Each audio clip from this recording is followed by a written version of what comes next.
Actualidad geopolítica con la mirada puesta en clave de política interior estadounidense, la mirada en Minneapolis, en pie de guerra, el campo de pruebas de Trump, podríamos decir, en una cuestión migratoria que va mucho más allá de una simple cuestión migratoria. ¿Hablamos de seguridad o hablamos de autoritarismo? Esta es una de las cuestiones que ponemos sobre la mesa. Y mientras tanto, pues acuerdos comerciales. El que no se alcanza entre Canadá y China. Canadá recula ante la amenaza arancelaria de Estados Unidos, aranceles del 100% si firma ese acuerdo de libre comercio con el gigante asiático, y acuerdo el que firmarán, aunque ya se ha adelantado, Europa e India.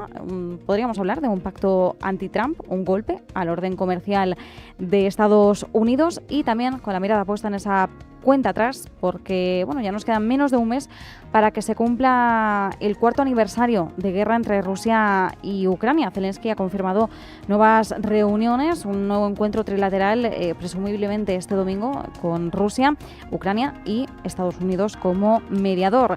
Miguel Córdoba, profesor de Economía Financiera en la Universidad CEU San Pablo. ¿Qué tal estás? Muy buenas tardes.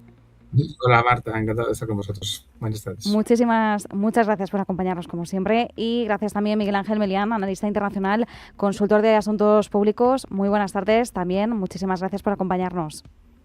Muy buenas tardes a ambos y como siempre un verdadero placer. Bueno, empezando por la cuestión estadounidense, como decimos, la situación en Minneapolis es una cuerda cada vez más tensa. Hablamos ya de una nueva muerte este fin de semana a manos de agentes federales.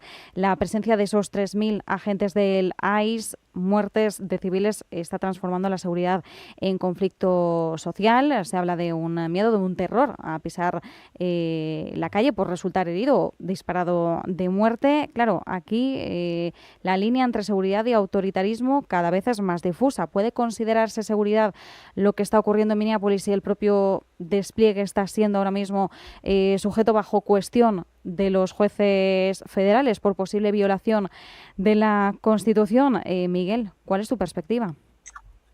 Bueno, pues a ver, yo lo que veo en este caso es que estamos en una situación un poco extraña. Extraña en el sentido de que Minnesota es uno de los estados de Estados Unidos que menos población tiene, ¿no? Es decir, no es un sitio así, digamos, que es que haya una masificación de personas y sea necesario. Mandar ya 3.000 agentes del ICE, pues me parece un despropósito, ¿no? En segundo lugar, la forma en la que se comportan este tipo de agentes deja mucho que desear. Yo puedo entender en un momento determinado que quieren atrapar a un delincuente o lo que sea, bueno, pues ahí ya no voy a entrar en esa historia. Pero en los dos casos de los asesinatos, son asesinatos que se han producido, eran ciudadanos norteamericanos normales y corrientes, a la mujer aquella que la dispararon en el coche, no es que me iba a atropellar, no le iba a atropellar, estaba claro, por los vídeos lo hemos visto, pero es que el último ha sido absolutamente increíble. O sea, es decir, ¿cómo es posible que a esa persona que estaba simplemente grabando o ayudando ahí alguna persona le metan 10 tiros? Dice, no, es que tenía una pistola guardada. Bueno, pues si la tiene guardada, la tiene guardada, además tiene licencia de armas, pero meterle 10 tiros, yo creo que estamos hablando pues un poco algo parecido a las SA de Hitler en el periodo previo a que tomara el control del poder de Alemania, ¿no? Pues esto suena igual.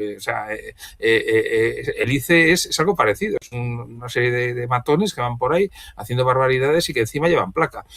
Yo creo que este tema deberían mirárselo bien en Estados Unidos, porque para mí es un atentado contra la democracia. Los jueces federales obviamente lo están mirando, pero a mí me ha sorprendido, por ejemplo, las declaraciones de la portavoz de Trump, etcétera, inmediatamente diciendo que era un terrorista.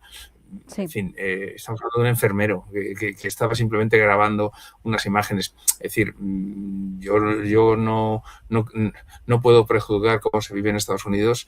He estado allí solo de visita, pero vamos, creo realmente que cualquier persona que se considere demócrata, que entienda qué es lo que está pasando, debería estar un poco aterrado, porque están cuestionando las ideas básicas, los principios básicos del país que creó la primera constitución moderna, porque la francesa fue copia de la americana y fue unos años después. Se la llevó Lafayette, que había luchado contra con las milicias norteamericanas. Entonces, estamos hablando de que están cuestionando el centro de la democracia en los países occidentales, una persona que bueno, pues yo no sé a qué aspira o qué es lo que quiere hacer, pero una cosa es buscar delincuentes o lo que sea, o incluso inmigrantes sin papeles, bueno, vale, pero otra cosa es matar norteamericanos a tiros. Y en principio, en mi opinión, por lo menos sin motivo. Bueno, y además recordemos que Donald Trump hace apenas unas semanas amenazaba a Irán con represalias y ataques si morían manifestantes. Y estamos viendo aquí que aquellos que protestan o graban las operaciones del ICE, del ICE, pues también son posibles víctimas de estos agentes federales. Como bien indicabas, Miguel, Alex Pretty era un enfermero, además trabajaba en un hospital de veteranos, de soldados veteranos.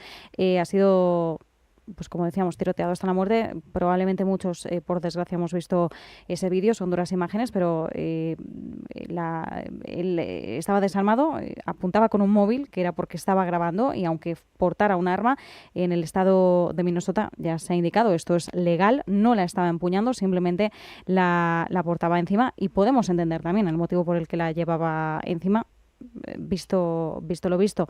Miguel Ángel, Miguel nos decía, ¿no? Es un atentado contra la democracia, nos lo resumía de esta forma. Claro, seguridad o autoritarismo, ¿qué es lo que estamos viviendo? A ver, para empezar hay que encuadrar siempre el contexto que en los debates actuales la línea que define una u otra cosa es bastante delicada. El ICE es un instrumento que se crea en 2003 a partir de los atentados del 11S. Lo utilizan o lo han utilizado las administraciones consiguientes, tanto Biden como Obama. La cuestión es hasta con qué intensidad se está utilizando y qué margen de libertad le está dando la administración Trump a este tipo de operaciones, las cuales creo que van a determinar hacia dónde se va a dirigir por lo que estamos comentando, si es más hacia el autoritarismo o en términos de seguridad. El objetivo último se supone que debería ser de este organismo cuidar las aduanas y cumplir con la legalidad en términos de migración. Por lo tanto, yo creo que las actuaciones que estamos viendo van o se están excediendo extremadamente, muy superior a lo que debería ser. Y claro, yo creo que esto dará pie a posibles debates de una reforma de este organismo, por lo menos de cuáles deberían ser sus principales funciones. Por otra parte, hoy conocíamos que se enviaba a Tom Hall también a Minneapolis.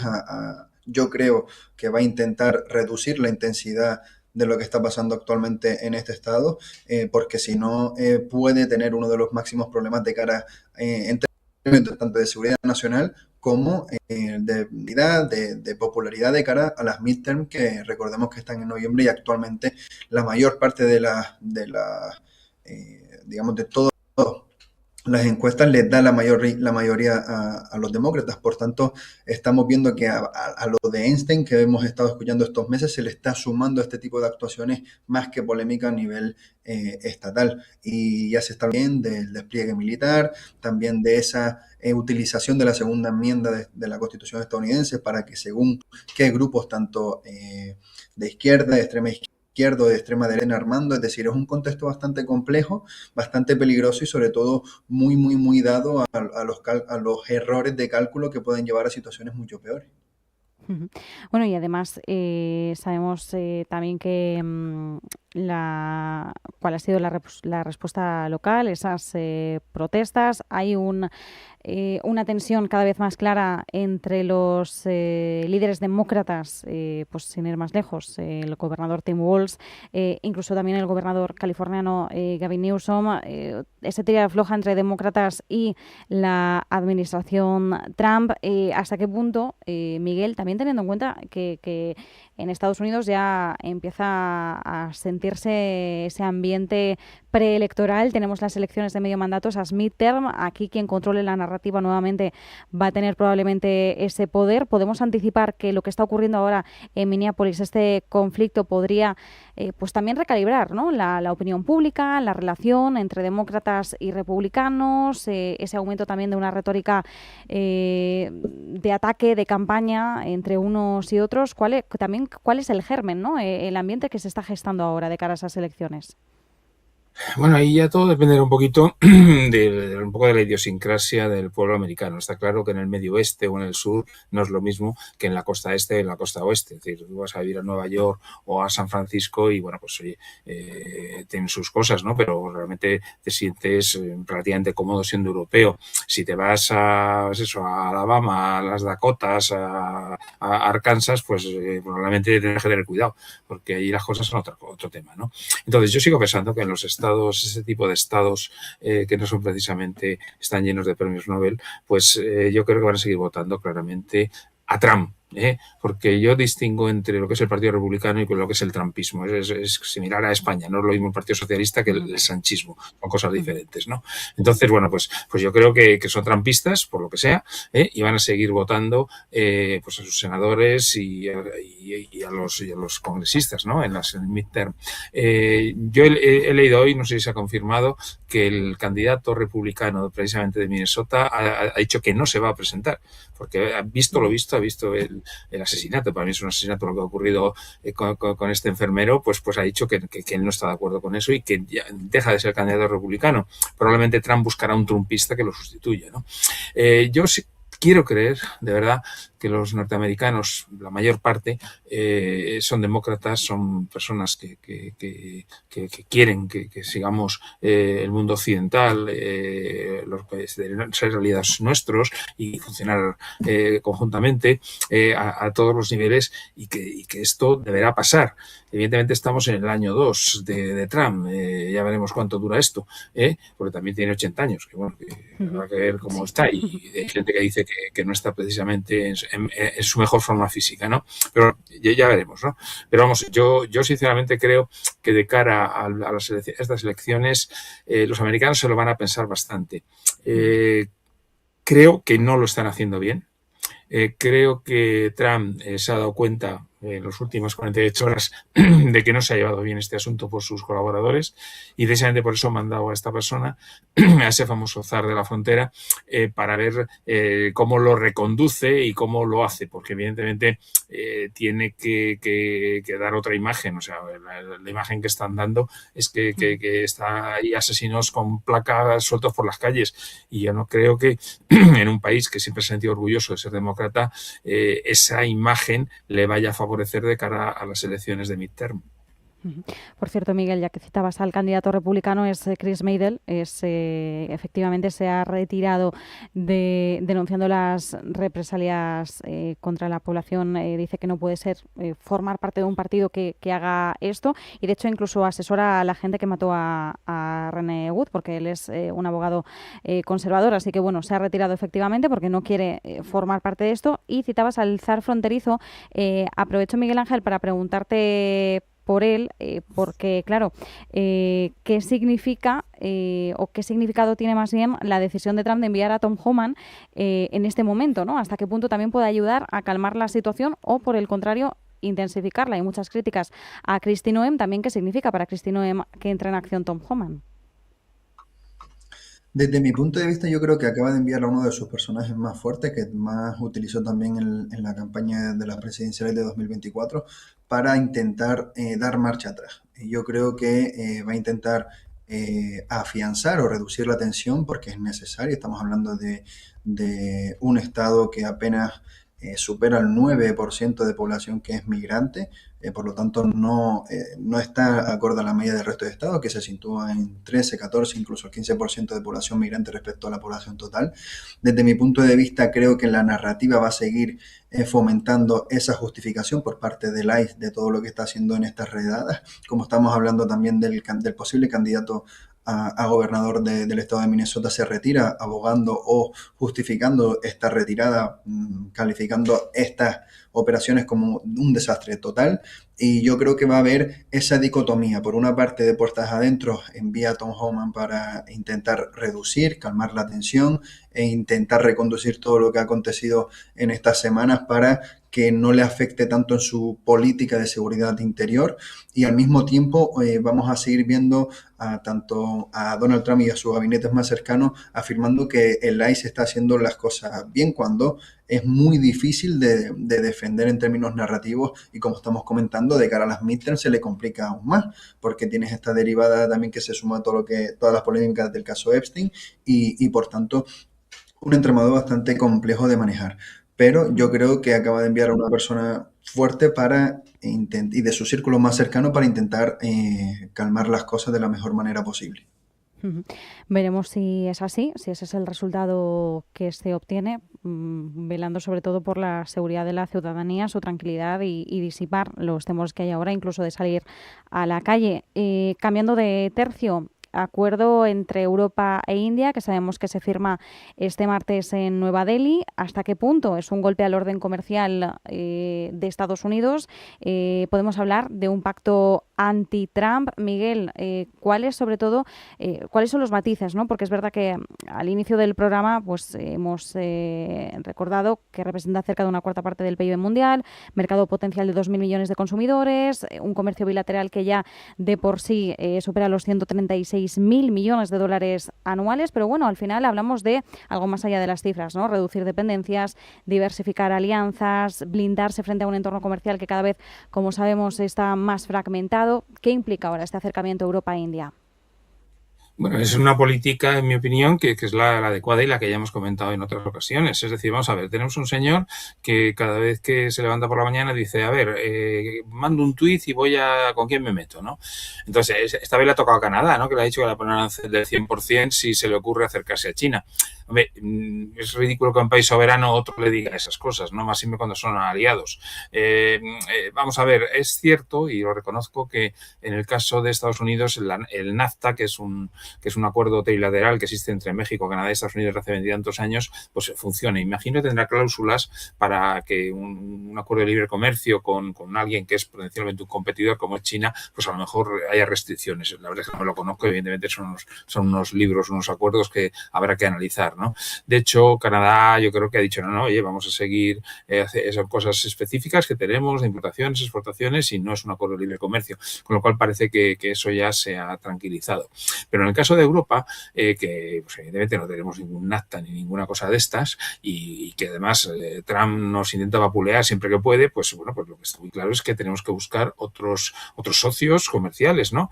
Entonces, hemos hecho ya lo de Mercosur, que son 700 millones, ¿no? Ahora vamos a 700.000 millones. Ahora vamos con el tema de India, pues igual, creo que son 2.000. 2.000 billones. Bueno, pues entonces estamos hablando de unos acuerdos comerciales muy importantes para que estamos diversificando nuestras relaciones en materia de exportación e importación, ¿no? Y yo creo que eso, pues evidentemente es bueno, etcétera. Y evidentemente el siguiente, ¿por qué no?, va a ser China, ¿no? Está claro que el enemigo es Rusia, pero todo lo demás pues lo podemos hacer con determinados países africanos, también la Unión Europea, y lo más importante que yo creo que está haciendo es que la Unión Europea está actuando conjuntamente, que es lo que siempre ha tenido que hacer antes, y evitar situaciones pues como las de Hungría, Eslovaquia, esas que siempre están poniendo palos en las ruedas, ¿no? Entonces yo creo que ese es el camino, que eso es lo que tiene que hacer Europa, que es lo que está haciendo, y por supuesto yo apoyo esa diversificación, porque al fin y al cabo Estados Unidos, esto a cabo, solamente tiene el 4,2% del comercio mundial. Por tanto, oye, adelante, cuanto más mejor. Uh-huh. Cuanto más mejor. Bueno, pues efectivamente afectará a 2.000 millones de personas, sumará a países equivalentes al 25% de todo el PIB mundial. Miguel Ángel, ¿cuál es la lectura que haces? Nos quedan 2 minutitos y medio. Pues muy rápido. Yo creo que la Unión Europea hace bien cuando toma este tipo de iniciativas de forma conjunta, como indicaba Miguel, dentro de la estructura que se puede desplegar en el ámbito del poder duro está lo económico y lo comercial. Por lo tanto, la Unión Europea en este tipo de ámbitos sí se desenvuelve bien. Es un actor comercial y económico bastante importante a nivel global. Por lo tanto, utilizar este tipo de mecanismos para seguir reforzando e impulsando su figura a nivel global es bastante positivo para la Unión, sobre todo con un actor emergente, una potencia que está llamada a ser redefinidora del equilibrio de poder en Asia-Pacífico, como lo es India. Yo creo que es fundamental. Aquí tenemos que terminar derivados estadounidenses, por un lado, y por otro, la reacción china, que también buscará la forma de contrarrestar que el crecimiento en Europa, y por tanto, a nivel geopolítico, significa un pasito más, un reordenamiento a nivel geoeconómico internacional, y en el que la Unión Europea tiene mucho que aportar a la India y viceversa. Por lo tanto, creo que es positivo para ambas partes. Llega un momento de básicamente negociación, y llega en un momento bastante importante Miguel Ángel, para te ambos estamos perdiendo levemente, pero nos quedamos sobre todo que la Unión Europea y la India tienen mucho que aportarse mutuamente, porque te estábamos perdiendo ya la señal. Así que nos quedamos con esto. Miguel Ángel Melián, analista internacional, consultor de asuntos públicos. Miguel Córdoba, profesor de Economía Financiera en la Universidad CEU San Pablo. Muchísimas gracias a ambos por compartir con nosotros este ratito de tertulia. Un abrazo. Un abrazo, gracias a vosotros. Buenas noches. Adiós. Un abrazo. Hasta luego.